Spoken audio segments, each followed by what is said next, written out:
بسم اللہ الرحمن الرحیم ہمارا چیپٹر چل رہا ہے الورع فی الشم، سونگھنے میں ورع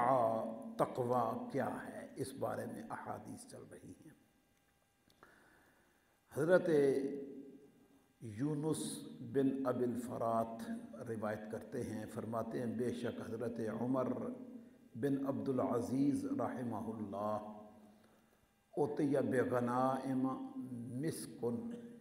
آپ کے پاس مال غنیمت کے اندر کستوری آئی، مسک، فاخذ بانفہ، آپ نے اسے چیک کیا، خوشبو سونگھی کہ کیسی ہے۔ فقالوا، آپ کے وزراء مشیروں نے مشورہ دیا، یا امیر المؤمنین، اے امیر المؤمنین، تأخذ بانفک لہذا، یہ آپ اپنے لیے رکھ لیجئے۔ قال، فرمائے انما ينتفع من ھذا بریحہ فاکرہ ان اجد ریحہ دون المسلمین، فرمایا جزئی نیست نفع اٹھائے من وہ ھذا اس سے،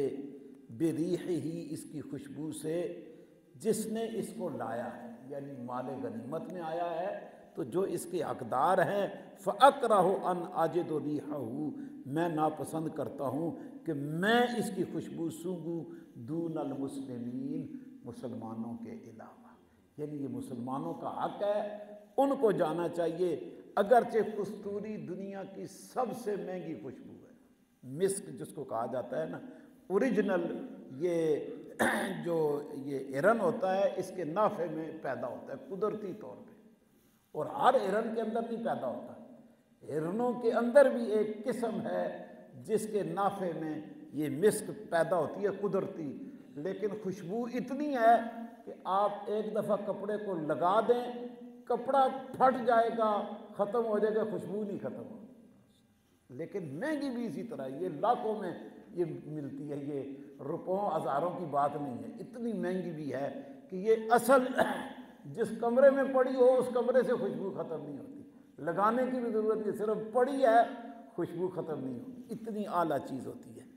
تو حضرت عمر بن عبد العزیز خلیفۃ المسلمین ہیں، مال غنیمت ہے، خوشبو آئی ہے، آپ نے چیک ضرور کی کہ کیسی ہے، لیکن اس کے بعد آپ نے اپنے پرسنل استعمال کے لیے نہیں رکھی کہ میں رکھ لوں، فرمایا نہیں، یہ مسلمانوں کا حق ہے، ان کے پاس جانا چاہیے۔ یہ اسلام کا خوبصورت چہرہ ہے اور اسلام کی یادگاریں ہیں، اور ہمارے اسلاف میں ایسے لوگ اللہ نے پیدا کیے جنہوں نے ایسی یادگاریں چھوڑی ہیں۔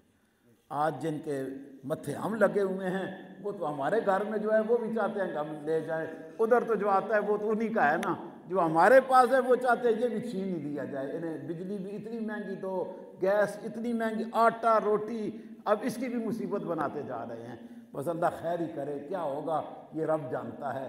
لیکن ان لوگوں نے ہمارے لیے کوئی حالات اچھے نہیں چھوڑے ہوئے ہیں۔ اللہ کوئی مخلص بندہ اس امت کو عطا فرمائے، اور وطن عزیز کو کوئی مخلص بندہ چاہیے، اس وقت شدید ضرورت ہے کہ کوئی مخلص بندہ آئے، یہ ان لوگوں سے نہ ہونا ہے نہ یہ کر سکتے ہیں، ان سے اب اللہ ہماری جان چھڑوا دے، اور کوئی اللہ پاک ایسا بندہ اٹھا دے جو اس ملک اور اس غریب قوم کا خیال کرنے والا۔ تو اس حدیث سے ناک کا ورع یہی تھا کہ حضرت عمر بن عبد العزیز اسے نہ لیتے، تو آپ نے نہیں لیا آپ نے۔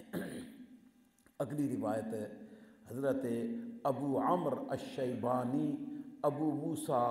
اشعری رضی اللہ تعالی عنہ سے روایت کرتے ہیں، قال، فرماتے ہیں، لأن یمتلئ منحر ای من ریح جیفۃ، فرمایا کہ میرا ناک جو ہے نا یہ مردار کی بو سے بھر جائے، احب الیہ، مجھے پسند ہے، من ان یمتلئ من ریح امرأۃ، کہ وہ کسی اجنبی کی عورت کی خوشبو سے بھرے، اس سے مردار کی بو سے، آپ فرماتے ہیں میرا ناک بھر جائے۔ حضرت ابو موسیٰ اشعری صحابی رسول ہے، تو وہ فرما رہے ہیں کہ کہ میری ناک جو ہے نا مردار کی بدبو سے بھر جائے، کوئی مرا ہوا جانور نہیں ہوتا بدبو چھوڑا ہوا، فرماتے اس سے بھر جائے، یہ مجھے پسند ہے، یہ اچھا ہے، اس سے کہ میں کسی اجنبی عورت کی خوشبو سونگھوں، اس کی خوشبو میری ناک میں جائے، یہ مجھے پسند نہیں ہے۔ اگلی روایت حضرت نعیم بن ابی ہند سے مروی ہے، فرماتے ہیں بے شک حضرت عمر بن خطاب فاروق اعظم رضی اللہ تعالی عنہ کان یدفع الی امرأتہ طیبا للمسلمین، آپ دیتے تھے اپنی خواتین میں سے کسی کو خوشبو مسلمان خواتین میں، مسلمانوں میں تقسیم کرنے کے لیے، کانت تبیعہ فتزن فترجح وتنقص فتکسر باسنانہا، وہ خوشبو بیچتی بھی تھیں اور اس کا وزن کرتی، اور اس میں جو کمی بیشی جو ہے وہ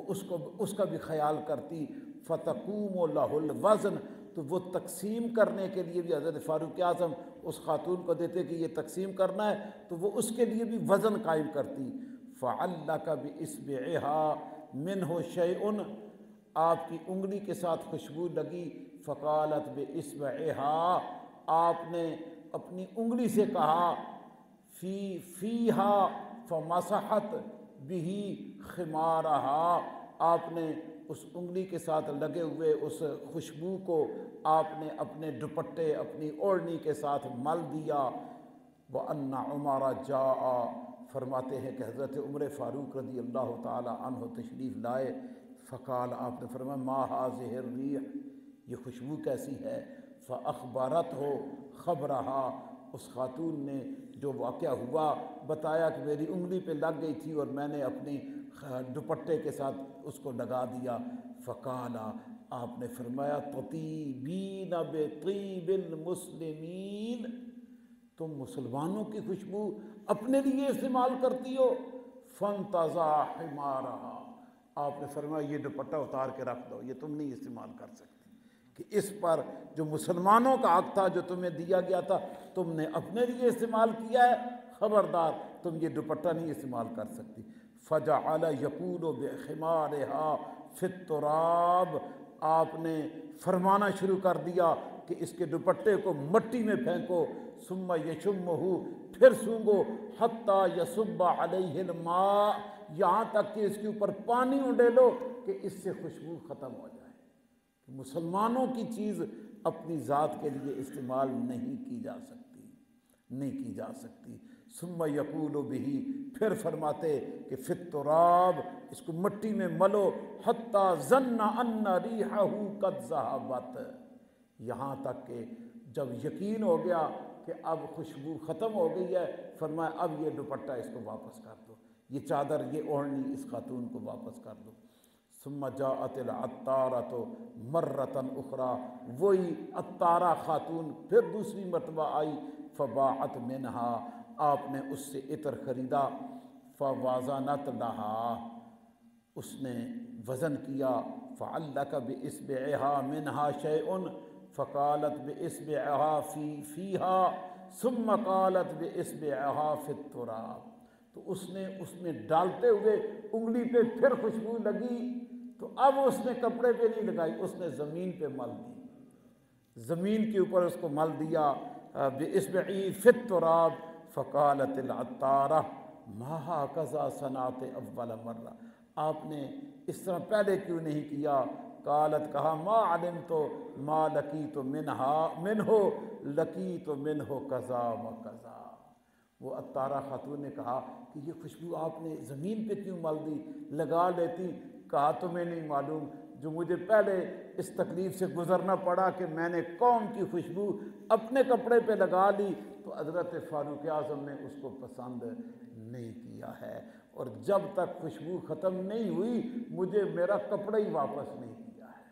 کتنے پاکیزہ لوگ تھے، اتنی معمولی سی چیز کو بھی قوم کی چیز کو قوم کے لیے سمجھتے تھے، اپنی ذات کے لیے نہیں سمجھتے تھے۔ تو یہ لوگ ہی اصل دنیا کے پھر امام تھے۔ اللہ نے انہی کو سربلندی دی تھی کہ جن کے ہاں خوشبو میں اتنی احتیاط تھی، ان کے ہاں دیگر چیزوں میں کتنی احتیاط ہوگی۔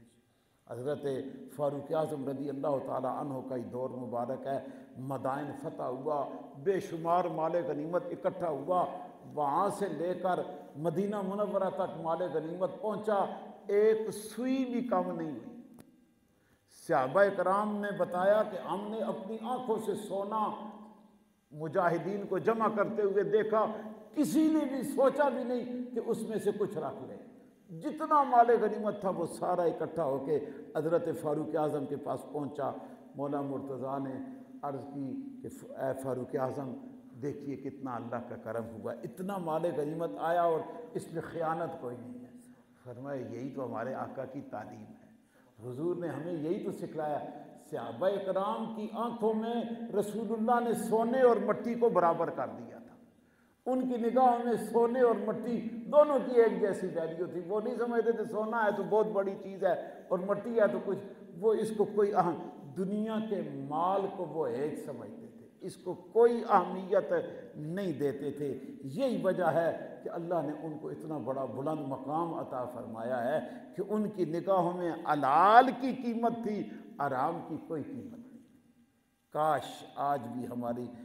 جو مسلمان ہیں وہ حلال کو حلال سمجھیں اور حرام کو حرام سمجھیں، تو پھر ہی وہ ہم واپس اپنا کھویا ہوا وقار پا سکتے ہیں۔ کہ آج حلال اور حرام کی تمیز ختم ہوتی جا رہی ہے۔ تو آج کے سبق سے، درس حدیث سے ہم نے جو سیکھا ہے وہ اس ناک کا بھی ورع ہے کہ ہم ناجائز کسی کی پڑی خوشبو نہیں سن سکتے، کسی کی پڑی ہے ہم لگا لیں تو ہمیں وہ بھی اجازت نہیں ہے۔ اور کل والی حدیث تو آپ نے دیکھی ہے، بدبو بھی ہمارے لیے آزمائش کے لیے آتی ہے کہ ہم اس آزمائش سے کیسے گزرتے ہیں۔ اللہ کریم مجھے آپ کو ورع اور تقوی کی جو اصل ہے اللہ وہ نصیب فرما دے۔ وما علی الا البلاغ۔